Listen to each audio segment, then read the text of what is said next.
You, who eat 3 times a day and see your children well and happy around you, cannot understand what a starving Indian feels. We held our dying children and felt their little bodies tremble as their soul went out and left only a dead weight in our hands. That wasn't from a book. That was Red Cloud, a chief, a father, a man watching his people starve in front of him with nothing he could do.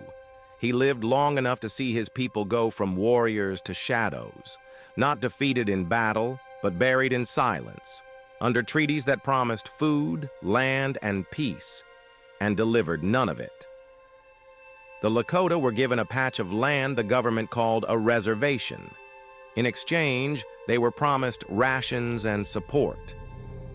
But it wasn't a home. It was a holding pen, where wagons showed up late, if they showed up at all.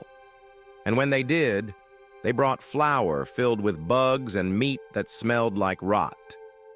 The buffalo were gone, killed by design, their carcasses left behind in piles of bones across the plains. Without them, the Lakota were trapped. The old way of life erased. Now they stood in lines waiting for food from the same government that had taken everything. Mothers boiled leather to feed their children. Elders went without so the youngest might survive one more day. And Red Cloud, once feared by generals, now stood empty-handed in a camp full of suffering.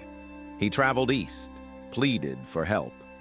They smiled, shook his hand, and sent him home to die among his people.